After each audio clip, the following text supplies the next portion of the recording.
Hey guys, all right, welcome to 2026, right? I am so excited for this new year, and I have 2 months worth of awesome plans that we have already been laid out. So I'm really excited to dive deep in with you guys to this whole entire year is going to be so fabulous. I'm just super excited. So let's get started, I guess. So first up, I'm kind of changing the name of the membership site to Heritage Legacy Membership instead of a Homesteading Club because think about this. We're learning old-fashioned ways in a modern world, right? I know it's backwards here, but old-fashioned ways in a modern world. That's what I do, right? Learn that and share that and teach that and everything like that. That's exactly what heritage skills are. Old-fashioned skills, but learning them today, right? But not also just learning them, but implementing them and then also creating a legacy to teach unto other people, even if it's just for yourself or your mailman or your neighbors or your friends or anything like that. When you learn these things, you're probably going to talk about how exciting they are. Because that's all I do, right? That you're going to share with other people. That's about creating a legacy. So there's a really cool program that I'm designing for a summer-long program that's going to be in person here in my homestead here in northern Michigan. So those who want to sign up for that, I'm going to let you guys in on that first. It's going to be the Heritage Legacy Club, but we're going to meet in person, which is super exciting, which I absolutely love meeting in person. But second best is obviously online, hanging out with you guys in my Patreon site. So let's reveal what we're going to be talking about this year. Like I said, we've got the first 2 months already designed and ready to go based on what I heard from some people and what they kind of want to learn. So first of all, Happy New Year. Live calls are every first Wednesday of each month, unless it lands on something odd or something weird or anything like that. We're going to do them at noon at lunchtime. They last for about a half hour. It's very casual. You just kind of come on and hang out with me, and I'll, talk about stuff if no one's hanging out. Or if you guys are there, please, I absolutely love when you guys ask questions. It's so much more helpful to be in person instead of doing like even it's on a Zoom call, instead of like typing back and forth and stuff like that. I just seem to, I was going to say I talk better than than I type, but I just said, like a million times. So forget that idea. But anyways, so you don't have to show up in, full makeup or anything like that. I do because that's what makes me feel better during the winter, especially. But just you can just do a chat. You don't even have to have your camera on or anything like that. So I wouldn't even worry about any of that. So just join us every noon, every Wednesday, the first of the month. We'll meet together on the Zoom call there. And then I also decided to do a extra lessons this month for all about sourdough. And I'll do an intro video on the sourdough, exactly how it's going to work out, but there's going to be a lesson that it's broken down. All of it's already done, and it's on one big, massive page, but what can be very overwhelming because there's so much to learn, but yet it's so basic and simple. But there's a lot of stuff to kind of learn and prepare yourself for when you're starting to work with sourdough, if you're new to it. So I'm going to just break it down week by week, and it will take the first 2 months of the year to like just kind of give a video and a lesson each month, just to help those who are on their sourdough adventure, because once you're on it, you're going to love it. And I'm also going to, in March, I'm going to do a big lesson on milling your own grains. I'm working with ancient grains, which I'm absolutely in love with. I've been working with different kind of grains for the last couple of years. And ancient grains are another just layer of health and stuff like that. And you don't even have to do sourdough for ancient grains. You're learning to mill your own grains and working with that actual whole grain, because it is different than the white flour that you typically buy and stuff like that. So that'll be in March. I'm going to do that. And then so this month's herbal lesson is going to be how to create a tincture. And we'll dive into that. There'll be something for you to print off in your binder and everything like that.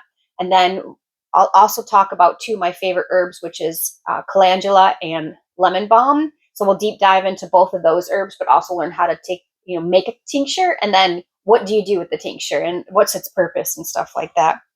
And then the cooking lesson is also exciting, it's exciting to me because it's food, right? But it's all about using the whole chicken. And I know that you're like, I know how to cook chicken, Laura, but sometimes you forget, like when you just purchase a whole organic chicken and then you cook that in a crock pot or in a roast, you roast or something like that. There's so much to utilize from that chicken, all those extra pieces and stuff like that. And then you create bone broth. And then, okay, now I've got this bone broth. What do I do with that bone broth? So I just find it very fascinating. And I remember when we started cooking whole chickens, because we started raising them ourselves, like, I don't know, 10 or maybe probably 12 years ago now. I was like, what do I do with that? Because you're so used to just buying a chicken breast and then what, right? And you're like, okay, that's a chicken breast. I'm going to make whatever with chicken breast. But then you got a whole chicken. You're like, what do I do with this whole chicken now? It's completely different. And I think it's an underrated superstar of every kitchen. It just should be in every kitchen. So that is going to be with on our cooking lesson this month. And of course, there's YouTube videos that are coming out: seed choices, homemade crackers, and fermenting 101, and herbs and weeds. The seed choices and the fermenting 101, those are like my basic overview that I'm launched on YouTube. You guys actually have deep dive lesson plans on both those topics within the membership site. So good to watch both. But if you really want to learn, you're going to go into the membership site and look under that, which is under. I just drew a blank of where they're under. Oh, collections. So you'll see my different collections that I have set up. So just look underneath those collections. Those are really great places to start to get access to your lesson plans and stuff like that. And make sure that you are printing everything out. And this is my binder right here that I have, that I use, that I keep everything. And then here's the tabs of, like garden lessons and stuff like that. So you're going to want to make sure you got that binder and filling that up, because this is real information. I am a real human. I am not AI. And it's just so important to get things printed out, not to spiral into another vortex or anything like that. But something about printed stuff is just amazing. And speaking of printed stuff, you can't see because I don't have a camera over here, but I've got a couple stacks of the garden journals. I got them all printed out already from the publisher and got them printed. So I have a big stack over here that is going to go along with those who ordered the Seed to Plate book, which I got the UPS tracking number. So they should be here early next week. And I'm so excited to finally get them in my hands, get them signed, and get them out to you guys. I just can't wait. Can't wait for that. I just can't wait to see that big old stack in all those boxes. So you guys who have purchased the Seed to Plate book, I mean, I have said thank you a million times, but I honestly, truly mean thank you. So it's coming real soon. So that's exciting. Okay. So then into February, though, it's going to be focusing, I'll probably pop something else in, we'll see, but it's going to be focusing on gardening, which is all going to be about seed starting, but like you can have any kind of size of garden and you can plant as many seeds as you want. You can have boxes, and I'm going to talk about that in a second, or you can go massive. Like if you've ever been to my homestead, I've got a lot going on here. But seed starting is so frugal. It is some cost to the setup in the beginning. And I just have been starting my own seeds for such a long time. And I just have really honed in on how to just master it and do a really good job of that. I don't have to buy any seeds. I haven't bought seedlings from the stores in like years. And that's what I want for you guys to be able to do too. If you just want to start 5 plants, 10 plants, I do 500. I sell a little bit on the side sometimes, but usually it's about 500 plants, and you don't got to go that crazy. But I'm going to teach you how to do it on any scale and anything like that. So that is going to be broken down over the whole entire month, one each week. You guys will get access to my full seed starting course, which is workbooks and videos too, just to kind of go through and walk you with it and everything like that. So that'll be so that is going to be all the lessons for February. So no, if you're up in a northern climate, you will not be starting your seeds in February. I actually don't start my seeds until middle of April.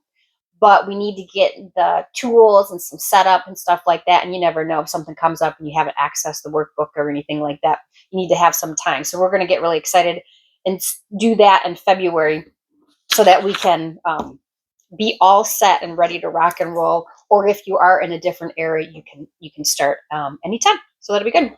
And then I wanted to share with you guys, I don't know if you can see this, or it's backwards probably. This is my first garden. And this is, yes, I love to scrapbook. Here's my other side with strawberry shortcake and stuff like that. But back in 2002, which I swear doesn't feel like that long ago, but when I do the math, and I'm like, oh, wow, that was a really long time ago. So this was my first garden that I did. There's some flowers and we did tomatoes, and there's some sunflowers and we did some peppers. And I found my scrapbooking page. And I honestly did not realize I've been gardening for that long, because I swear I'm only 30, but I'm, a little bit older than that. So I'm going to be writing a whole like blog post thing on it, because I even forgot how long I've been doing this for. So, and it all started from a box. It was just a box, a garden, well, a little bit bigger, a garden, a raised bed. So that's what the title is. It all started with a box. So it doesn't matter where you are or what's going on. And I didn't always have a garden since then, but that's when it started for me. And then, you move up and down and, move places, and then I get married, and then that really kind of just brought in the homesteading stuff, because the family and stuff like that. So I'm going to be talking about how it started and why it started, and that I can't believe I forgot about that I've been gardening for this long. So welcome to 2026. We're going to kick 2026 butts. We're going to learn so much. We're going to have so much fun. And I just can't wait to keep growing with you guys. So thanks for being here. And don't forget to keep accessing all of the lessons and the workbooks and get everything printed and ask questions. And I hope to see you on all the Zoom calls. Bye, guys.